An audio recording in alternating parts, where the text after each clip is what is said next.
So that scathing new report on the government's flagship benefit scheme says it's failed to deliver value for money and cause unnecessary hardship for many people. The National Audit Office says universal credit is too costly, but it is too late to do anything about it. Let's talk to Greg Beals, Director of Campaigns at the Housing and Homelessness charity Shelter. Good morning. Good morning. Nice to see you. Do you think universal credit is having a direct impact? Oh, it's definitely having a direct impact. I mean, we really see it in two ways.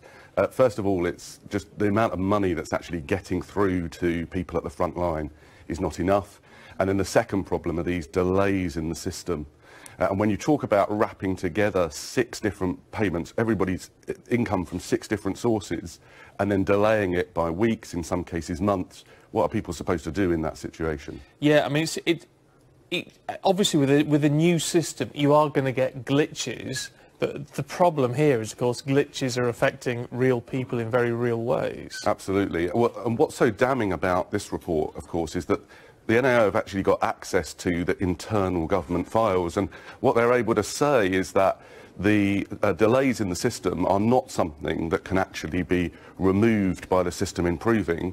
Actually, the delays to payments are hardwired into the system. So the very thing that we've put in place, the welfare system that's supposed to help people getting into trouble, is actually working as an engine to push people into crisis. But I mean, the argument from the government is it's also an engine that is meant to push people into work, and they say that is happening. Well, and the NAO, which is, of course, the government's own financial watchdog, has said in this report that there's no evidence that it's going to improve the movement of people into work, and that the system's going to end up costing more money than it saved. So it really is a very damning account, this, for the government's flagship welfare reform. I mean, what sort of difference have you seen at Shelter? I mean, is there a sort of tangible sort of figure that you can put on how many people are being adversely affected that you've seen? Yeah, so we're only in the early stages of the rollout, so only about 10% of people have moved on to the benefit, but we have seen certainly more than 100 cases of people being pushed into actual homelessness, so having to make homelessness applications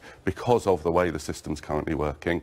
I mean, if the system rolls out as it is now across the country, we expect that to be in many thousands. Right, understand. I mean, with those sort of figures, I mean, no one is saying, and no one would surely would dream of saying that is in any way the intention of these changes. So with that sort of data, you've got to be able to go to government, haven't you, and say, this needs to be altered, tweaked. I mean, the government says it's taking a listen and learn approach to the rollout of this.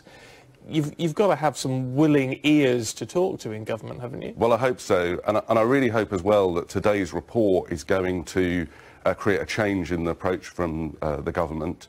I mean, charities like mine, people working on the front line, have been saying for some time that these are real problems affecting real people. I think the depressing thing about today's report, if you like, is that the NAO clearly would like to say that the government should roll back the scheme and go back to some of the old system, and they say that's just not practical. So it really is now a question of trying to make this system as least damaging as possible. But I mean, ultimately, don't forget the government and ministers are denying this, and they say, despite what the National Audit Office is saying, that they will pull in £34 billion in 10 years. That's how much money they'll save. Now, that is, if that happens, that's money that can be used to, you know, amongst other things, hopefully help alleviate some of the problems that you deal with. Yeah, well, we should take seriously what the government say, but I think, remember, that the NAO here have had access to internal government documents. So, for example, this NAO report is the first time we know that the department's own documents say that they recognise 40% of recipients are in financial hardship. So there are certainly, the NAO has uncovered here evidence from the department that certainly the government's so far not made public. OK, Greg, good to talk to you. Thank you very much indeed. We'll be discussing this, of course, throughout the course of the day here on Sky News, so we keep up to date with all the perspectives on this.